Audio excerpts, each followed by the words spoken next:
Hello, I'm David. Hi, I'm Julie. So now we're going to do a review of National Lampoon's Christmas Vacation game, which is ages 8 and up for 2 to 5 players, and it takes about 20 minutes to play.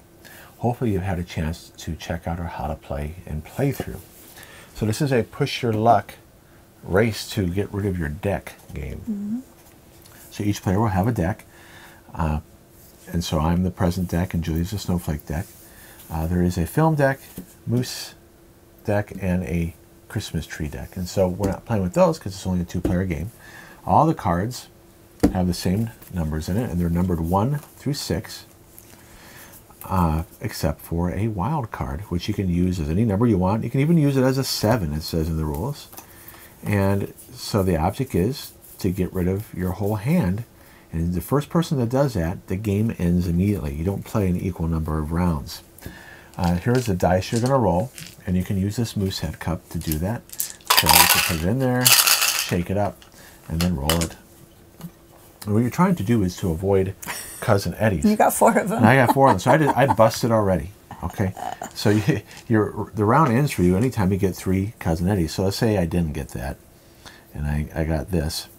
I put the Cousin Eddie over here off to the side, so that die is locked. I can't use it, and I would draw 2 cards. So when you get the hats, you draw cards equal to the number of hats. However, there's a couple of special symbols you can get. So you can get a Christmas wreath, which means you will also draw a card. So everything on the green die I noticed is good. Okay. There is one, and so you have 2 wreaths, which will allow you to draw a card, and then you can discard any 1 card you want after you're done drawing for that round. And then you have the Clark's Christmas bonus. Clark's Christmas bonus, which allows you to, you're still going to draw a card for that die, but allows you to then discard a set or a run before you end your turn. So what's a set or a run? That's how you get rid of cards. So a run is, you have to have at least 3 cards in sequence. So here's an example of 1, 2, 3. It could be 2, 3, 4, or 3, 4, 5, or it could be 1, 2, 3, 4, 5, 6, and get rid of 6 cards. And with the wild, you can make it 7 if you use it for a 7, for instance. Now you could also get rid of numbers, and it's okay if you only have 1 number. So here is getting rid of 2 5s. But if you only had 1 card and you didn't want to push your luck anymore, you can get rid of that 1 card, because a set can also be 1 card. So when you decide to end your round, you either get rid of a run or all cards of 1 number, and you can have just 1 card of that number. So let's take a look here at some of the options here. So if I did roll it, I rolled this here. I got my Christmas bonus. Let's say I got that Christmas bonus and I had drawn this.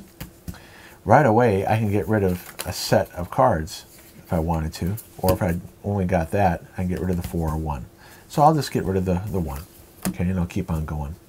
Now I can stop right here and get rid of this card too, because at the end of my turn, so this allows you to get rid of something before you decide to end your turn, whether it's the wreath or the Clark bonus.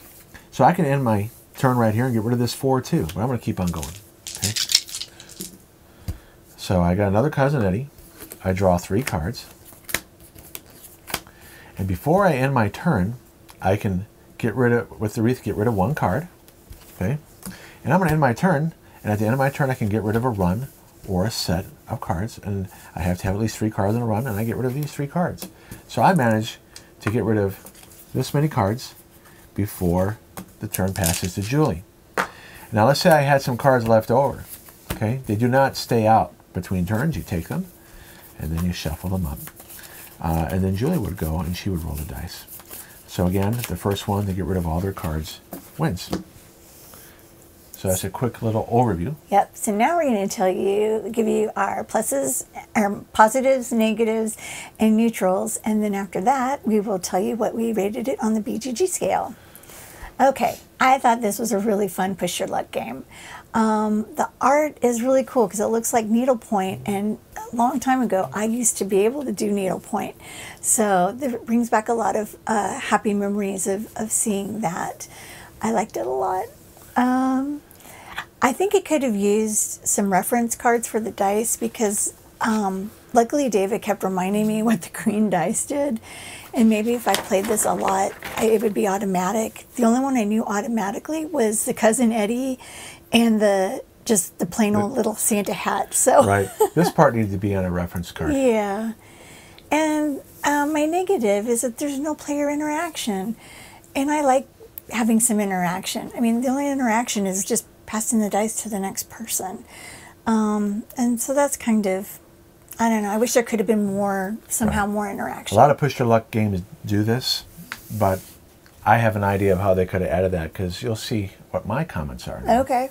So it's a solid race, push your luck game, because you're racing to get rid of your cards. That's true, yeah. So it is thematic art and pieces. You do feel like it's Christmas as you're playing. Yep. Okay.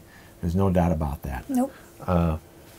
It has decent component quality. The dice are, they're not the best though, because now that I think about it, I'd rather have had etched dice, and not this board, which doesn't serve any purpose. True. Now the board is well constructed. Okay, it's a nice thick cardboard.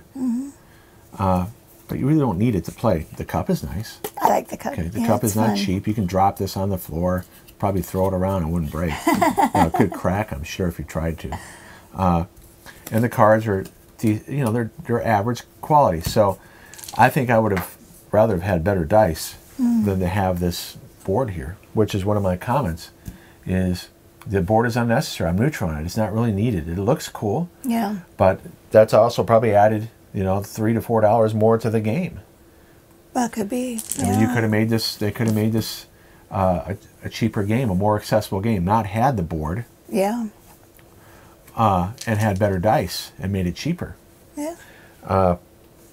So then, no player interaction, we Oh, both you agreed said on that that, too, yeah. and lacks reference card, those were negatives. The player interaction, which maybe could have happened, is what if your cards did stay up? Okay?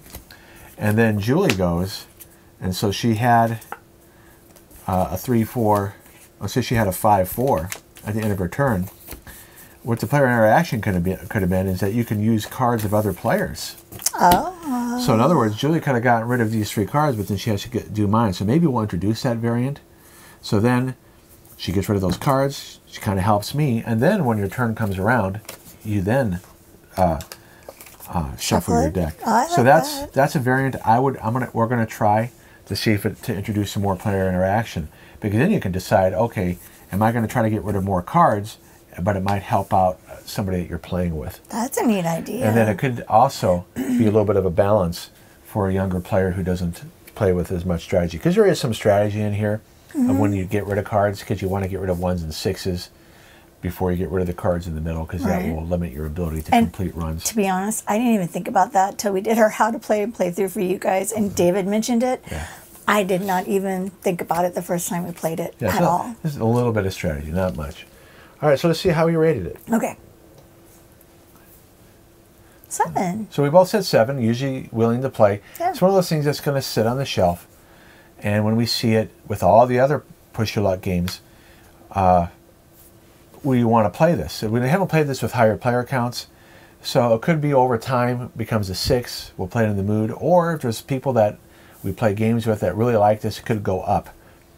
What do you have to say? Well, I think during this holiday season, when our kids are all with us, I think it'd be kind of fun to play it with the 3 of them and, excuse me, see what it's like to play with 5 people and see if that makes a difference. But doing it the way David suggested with that player interaction component, and see if that makes it a little bit more fun, or if it makes it just really frustrating. And that, but I think if we played it with David and Eddie and Ariel, it'd be kind of fun to try it out. So I could predict, I wonder if it's going to be a drag with 5 players sitting around waiting for 4 other players to go. That's true. I didn't think about that. Makes you wonder. Yeah. We don't know if higher player counts, if this game's going to play slow. So I think introducing that variant might help. Yeah. So that's why right now, as a 2-player game, it's a 7. It could go up or down when we play with more players, Yep. or with the variant, or over time will this stay in our collection. Right now, we're willing to play it if we Yeah.